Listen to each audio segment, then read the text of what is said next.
नमस्कार दोस्तों। हम आज विद्यार्थियों से जुड़े हुए एक और मुद्दे पे बात करेंगे और उसी से संबंधित ये सत्र है। दरअसल मैं जब स्टूडेंट को ऐसे पढ़ते हुए देखता हूँ और जब वो मेरे से बात कर रहे होते हैं तो कुछ चीज़ें मुझे ऐसे लगती हैं कि इनको इस पे सुधार करना चाहिए। तो ऐसा कोई दिन आता नहीं है जब मेरी विद्यार्थियों से बात नहीं होती या मैं उनको पढ़ते हुए नहीं देखता या मैं उनसे मिलता नहीं हूँ। हर दिन ही बच्चे बाड़मेर आ जाते हैं तो मिल लेता हूँ, करता हूँ, बात करता हूँ। इससे मुझे एक महत्वपूर्ण प्रश्न जानने को मिला कि आप पढ़ कैसे रहे हैं, गलती कहाँ पे हो रही है और कहाँ पे हमें सुधार की आवश्यकता है। ये चीज़ें बड़ी तल्लीनता के साथ मैं दिल से महसूस करता हूँ। तो मुझे लगता है कि बहुत सारे स्टूडेंट ठीक पढ़ रहे होंगे, लेकिन कुछ स्टूडेंट अज्ञानतावश या यूँ कहिए कि उनकी जानकारी भी नहीं, अनभिज्ञतावश कुछ गलत तरीके से पढ़ रहे होते हैं। तो मैं चाहता हूँ कि ऐसे छोटे-छोटे सत्र के ज़रिए आप उन चीज़ों को समझें कि अगर आप इस हिसाब से चल रहे हैं तो बहुत सही चल रहे हैं, अगर नहीं चल रहे हैं तो इस हिसाब से चलने का प्रयास करें। अभ्यस्त हो जाएंगे तो दिक्कत नहीं आएगी। कई बार क्या होता है कि हम एक सही रणनीति से चल रहे होते हैं, लेकिन खुद पे डाउट रहता है कई सारे बच्चों को कि क्या मैं सही चल रहा हूँ कि नहीं चल रहा हूँ, क्योंकि आपको अपने पे थोड़ा सा अविश्वास रहता है। आपके पास में कई बार परिणाम नहीं होता, तो परिणाम जब व्यक्ति के पास नहीं होता है तो व्यक्ति को खुद पर ही डाउट रहता है कि क्या मेरी रणनीति सही है या मेरा पढ़ने का तरीका ठीक है कि नहीं है। ऐसे अनगिनत प्रश्न मस्तिष्क में, ज़हन में घूमते हैं। तमाम प्रकार के इन प्रश्नों से एक स्टूडेंट उलझ जाता है, लेकिन आपकी उसी रणनीति को कोई भी ऐसा अच्छा सफल व्यक्ति या फिर ठीक-ठाक व्यक्ति अगर उस चीज़ के ऊपर ठप्पा लगा लेता है, मुहर लगा लेता है, तो आपको एक भरोसा हो जाता है कि हाँ, मैं सही चल रहा हूँ। और अगर कहीं कोई छोटी-मोटी त्रुटि होती है तो आप उसको समय पर ठीक भी कर लेते हैं। तो आज मेरा जो मेन टॉपिक था कि कहीं आप एक पैसिव स्टूडेंट के रूप में तो नहीं है। पैसिव का मतलब होता है निष्क्रिय विद्यार्थी। कहीं आप वैसे तो नहीं है। एक स्टूडेंट को हमेशा सक्रिय विद्यार्थी के रूप में रहना बेहद ज़रूरी है। मेहनत सब करते हैं, सेम सामग्री सभी के पास में है। मोस्टली 90% सामग्री सेम होती सभी के पास में। फिर कमी कहाँ रहती है? तो मुझे लगता है कि कमी कहीं न कहीं सक्रियता में रहती है। अब मैं ये नहीं कहूँगा कि हर व्यक्ति समर्पित नहीं होता। देखो, कोई बाड़मेर छोड़ के बाहर बैठा है या गाँव छोड़ के शहर में आया है, तो निश्चित तौर पे समर्पित तो होता है। मैं कहूँ कि बच्चों में कंटिन्यूटी नहीं होती, सातत्य नहीं होता, निरंतरता नहीं होती, ये भी गलत है, क्योंकि सारे बच्चे ऐसे भी नहीं होते। बहुत सारे बच्चे कंटिन्यू मेहनत भी करते हैं। मैं ये भी नहीं कह सकता कि इनके पास में मटेरियल गलत है। मटेरियल कोई गलत होता ही नहीं, सब मटेरियल ही सही होता है। मैं ये भी नहीं कहूँगा कि बच्चे लापरवाह है और ये है, वो है। तो हर व्यक्ति लापरवाह भी नहीं होता, कई बहुत सीरियसली भी मेहनत कर रहे होते हैं। मैं ये भी आरोप नहीं लगाऊँगा कि आपने टारगेट तय नहीं किए। बेरोज़गारी में टारगेट याद आते नहीं है, सही बात ये है। उनको रोज़गार की आवश्यकता होती है, बेरोज़गारी ख़त्म करने की ज़िद होती है, तो वो पशु परिचर से लेके जहाँ भी उसका सेटलमेंट बैठे, वो कोशिशें करता है कि कहीं भी छोटी-मोटी नौकरी लग जाए। तो ऐसी संशय की स्थिति में, ऐसे भय के माहौल में ऐसे टारगेट सेट कम बच्चे कर पाते हैं, लेकिन ठीक है, फिर भी चल जाता है, कोई ज़रूरी नहीं है। तो इन सारे कारणों से इतर और क्या कारण हो सकता है? ये सब करने के बावजूद भी अगर कोई असफल हो रहा है, तो एक और भी कारण मुझे नज़र आता है, आपकी सक्रियता या निष्क्रियता।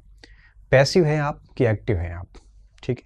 तो मैं चाहता हूँ कि अगर आप कैसे विद्यार्थी हैं, अगर आप सक्रियता से युक्त हैं, आपको लगता है कि नहीं आप बिल्कुल सक्रिय विद्यार्थी हैं, सक्रियता है आप में, है ना? तो डेफ़िनेटली कुछ चीज़ें होगी जो आपको यूँ कहिए कि अगर फ़ॉलो कर रहे हैं तो ठीक है, नहीं कर रहे हैं तो भी कोई बात नहीं।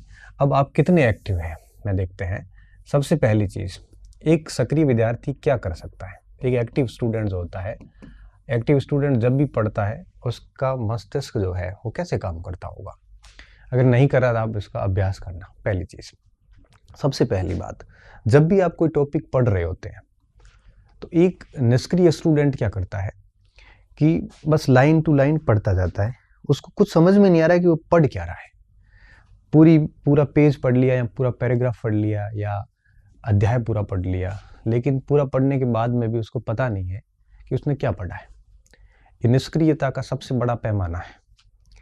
आपको क्या करना चाहिए, आप जब भी पढ़ते हैं तो आप पढ़ते वक्त जैसे एक पैराग्राफ ही पढ़ा, आप कल्पनाएं कीजिए। इतिहास पढ़ रहे हैं तो कम से कम आप इमेजिनेशन कीजिए कि क्या हुआ होगा। पैरा पढ़ने के बाद में आप कम से कम थोड़ी देर नज़र पैरे से हटा के आंखें बंद करके सोचिए कि ऐसा था, उसमें यहाँ था, थोड़ा सा इमेजिनेशन आना चाहिए।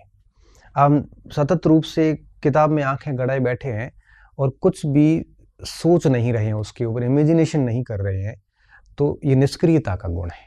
सक्रिय विद्यार्थी वो होता है कि वो जो भी पढ़ा, वो टॉपिक को पढ़ते वक्त जैसे 2-4 पैराग्राफ पढ़ लिए या पेज पढ़ लिया या एक हेडिंग पूरी कर ली, उसके बाद में एटलीस्ट वो कुछ मिनट के लिए ब्लैंक होके उसके बारे में सोचता है कि मैंने क्या पढ़ा। जैसे ज्वालामुखी पढ़ रहा है तो वो इमेजिनेशन कर सकता है कि ये चीज़ें होगी, ऐसे होगा, लावा ऐसे आएगा, मेघमांदर रहेगा, लावा बाहर निकलेगा, क्या पूर्व घटनाएं क्या होगी, केंद्रीय उद्गार कौन से होते हैं, दरारी उद्गार कौन से होते हैं।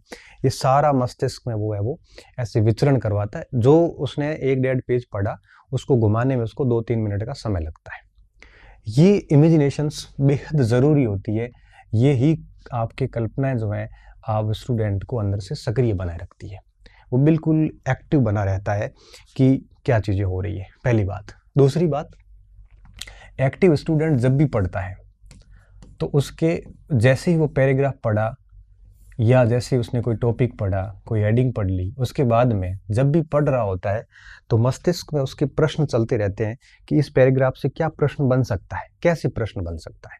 तो उसने जब भी पढ़ा तो पढ़ने के बाद में आप कम से कम इस फॉर्मेट में रहने चाहिए कि आप उससे यह निकाल सको कि इसका इस टाइप से प्रश्न बन सकता है ना। तो आपको फिर उसको उस एंगल से पढ़ोगे तो परीक्षा में आपके लिए कुछ भी दिक्कतमय नहीं होता। ये प्रश्न बनाना बहुत ज़रूरी होता है दिमाग के अंदर। और यह कहाँ से आता है, यह तब आता है जब आप पुराने जो भी प्रश्न होते हैं उनका जितना अधिक अभ्यास करते हैं, है ना। प्रीवियस ईयर्स क्वेश्चंस का अभ्यास जितना अधिक होता है उतना ही यह प्रश्न बनाने की आपकी कैपेसिटी जो है वो बढ़ती जाती है। मैंने देखा है स्टूडेंट क्या करते हैं, 2 तरीके अपनाते हैं। कुछ स्टूडेंट ऐसे होते हैं जो प्रश्न पढ़ने के बाद टॉपिक को समझने की कोशिश करते हैं। बड़ा गलत तरीका, बड़ा वाहियात तरीका है कि आप प्रश्नों की व्याख्याओं से टॉपिक समझते हो, ये गलत तरीका है। होना क्या चाहिए कि आपने एक अवधारणा को समझ लिया। जैसे आप इतिहास दर्शन नहीं पढ़ रहे हैं, इतिहास की दरिद्रता क्या है, आपने इतिहास की दरिद्रता को ठीक से समझ लिया, उसके बाद प्रश्न सॉल्व कीजिए।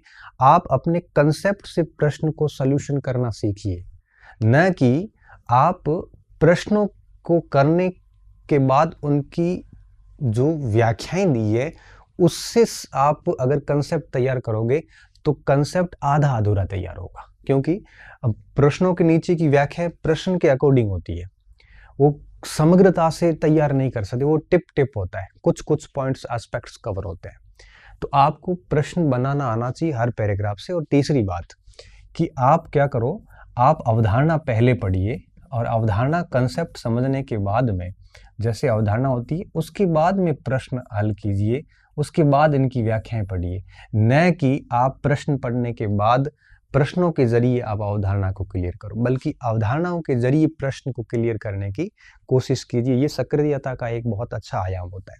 इसके अलावा क्या करना होता है, इसके अलावा सक्रिय स्टूडेंट वे भी होते हैं जो किताब पढ़ते हैं, अंडरलाइन करते हैं अच्छी तरीके से, जहाँ कहीं भी महत्वपूर्ण बात लगती है वहाँ पे अंडरलाइन कीजिए। आपको अगर अंडरलाइन के साथ साथ में आप जो भी हाशिए होते हैं उसके नीचे आसपास वहाँ फुट नोट डालिए, है ना, फुट नोट लिखिए। क्योंकि ये चीज़ें होती हैं ना, ये जब आप रिवीजन कर रहे होते हैं तब आपका ध्यान सीधा उन बिंदुओं पे पड़ता है और आप उनको बहुत व्यवस्थित तरीके से फुट नोट्स को जो है वो आपको ध्यान में आएंगे, आप वहाँ बढ़िया तरीके से रिवीजन जो है वो कर सकते हैं। ये करना बहुत ज़रूरी होता है। इसके अलावा आपको क्या करना होता है, कल्पनाएं करनी होती है, प्रश्न बनाने, अवधारणाएं जो है उनके जरिए प्रश्नों को सॉल्यूशन करना, और सबसे बड़ी बात होती है इसका मनन करना। हर टॉपिक को आप, मैं कह रहा हूँ सिलेबस 100% भले पूरा मत करो, लेकिन जितना भी आप सिलेबस पढ़ते हैं उसका आप मंथन कीजिए, आप उसके बारे में सोचिए कि क्या कुछ आपने पढ़ा है अभी तक। मेरा तो एक सिंपल सा फॉर्मूला था, मुझे आज भी अच्छे से याद है कि 15 मिनट, 20 मिनट या 30 मिनट पढ़ लिया मैं, है ना। जैसे मैं मान लो कि मौर्य साम्राज्य पढ़ रहा हूँ और उसमें जैसे अशोकाधम पढ़ रहा हूँ, तो अशोकाधम पूरा पढ़ लिया। पूरा पढ़ने के बाद मैं कम से कम 5-7 मिनट उसके ऊपर ज़रूर सोचता था। आप जैसे मुगल काल हो तो जैसे हल्दी घाटी के युद्ध, आज भी जब हम पढ़ाते हैं तो हम सब डेफिनेटली सोचते हैं कि इसके कारण क्या थे, इसके परिणाम क्या थे, है ना। इस तरह से पूरा टॉपिक दिमाग में सोचते हैं। तो ज़रूरी नहीं कि सारी बातें हमें उस समय दिमाग में आती है, लेकिन कुछ चीज़ें भूलते हैं, कुछ चीज़ें मोटी मोटी मस्तिष्क में एक इमेजिनेशन करके मंथन करते हैं, उसके बाद आगे बढ़ते हैं। यहाँ आपकी एक्यूरेसी बहुत शानदार हो जाती है अगर ऐसा करते हैं तो। ठीक है, तो मनन करना चाहिए। और अभ्यास तो इस प्रश्नों के जरिए हो ही जाएगा। इसके साथ साथ में आपको रिवीजन, ये बेहद ज़रूरी होता है। एक सक्रिय स्टूडेंट रिवीजन का बेहद ख्याल रखता है, ठीक है ना। वो आप यूँ कहिए कि रैंडम चलता रहता है, 1 बार, 2 बार, 3 बार। आप किसी भी कंटेंट को 5-6 बार ठीक से रिवीजन नहीं करते हैं ना, तब तक आपको वो सामग्री कभी ठीक से याद नहीं हो पाएगी। परीक्षा में हमेशा गलती की संभावना रहती है, हमेशा डाउटफुल प्रश्न गलत चले जाते हैं, तो रिवीजन पे बल देना चाहिए हमें। तो ऐसा टाइम टेबल सेट होना चाहिए हमारा कि हम परीक्षा तक 4-5 बार कम से कम रिवीजन करें। साथ साथ में आप है वो एक शॉर्ट नोट्स जैसी स्थिति भी रखें, ताकि आप है वो लास्ट टाइम में अच्छी तरीके से रिवीजन कर सकें। क्योंकि परीक्षा से 15 दिन पहले अगर एक बार सिलेबस पूरा नहीं पढ़ा जाता है तो निश्चित तौर पे वो आपको बहुत नुकसान देता है। आप कितनी भी पढ़ाई कर लो, लेकिन एग्ज़ाम टाइम में 15 दिन पहले एक बार सिलेबस को आंखों से निकाल दिया जाता है तो अलग लेवल का कॉन्फिडेंस आता है, और कॉन्फिडेंस से ही व्यक्ति बहुत कुछ कर जाता है। ठीक है, ये चीज़ें करनी बहुत ज़रूरी है, ये एक एक्टिव स्टूडेंट की निशानी होती है। ठीक है, बाकी अगर आप ये सोचते हैं कि बस आप एक उपन्यास की भांति या अखबार की भांति पुस्तक को पढ़ते जाओगे, तो निश्चित तौर पे आप है वो उसमें न प्रश्न बनाने की आपकी क्षमता होगी, न आप उन चीज़ों को मस्तिष्क में क्रिएट कर सकते हो, कल्पना भी नहीं कर सकते। प्रश्न देखोगे तो नया नया सवाल लगेगा, भले आपने किताब में अंडरलाइन कर रखी है, लेकिन पेपर में जब वो प्रश्न देखोगे तो आपको लगेगा जैसे आपने पहली बार इसको पढ़ा है। ऐसी स्थिति आ जाती है अगर हम ये चीज़ें नहीं करते हैं तो आप इस तरह से सक्रिय स्टूडेंट बने, और साथ साथ में लिमिटेड मटेरियल रखें और कंटिन्यू उसका करें। टेस्ट सीरीज़ वगैरह दें ना दें, लेकिन पुराने प्रश्नों का अभ्यास भरपूर कीजिए। इससे आपको प्रश्न बनाने आ जाएंगे, इससे आपका रिवीजन भी हो जाता है, इससे आपको पता चल जाता है कि महत्वपूर्ण चीज़ें क्या है। नोट्स शॉर्ट वगैरह किताब में वगैरह ऐसा करके रखो कि एग्ज़ाम से 15 दिन पहले आप सिलेबस को मोटा मोटा है वो रिवाइज कर सको। इस तरह से चलिए, बाकी डेली 5-7 घंटे अगर ठीक ठाक पढ़ लेते हैं तो मुझे लगता है कि इन तरीक़ों से पढ़ते हैं तो आराम से चीज़ें हैं वो ठीक हो जाती है। तो एक स्टूडेंट को हमेशा एक सक्रिय विद्यार्थी के रूप में रहना है। निष्क्रिय विद्यार्थी 10 घंटे 12 घंटे भी डेली पढ़ेंगे ना तो भी रिजल्ट बड़े मुश्किल से निकलते हैं, और एक ऐसा एक्टिव स्टूडेंट 6-7 महीने भी ठीक से पढ़ लेता है तो निश्चित तौर पे एक अच्छा परिणाम जो है वो दे सकता है। ठीक है, बहुत बहुत धन्यवाद विद्यार्थियों, अच्छे रहिए, मस्त रहिए और पढ़ते रहिए। और ऐसा कोई और विषय आपके ज़हन में हो जो कन्फ्यूज़ कर रहा हो तो आप लिख लेना, फिर कभी वीडियो बना के आपको मोटिवेट कर लेंगे। पुनः धन्यवाद, मोटिवेट नहीं मार्गदर्शन कर देंगे। धन्यवाद।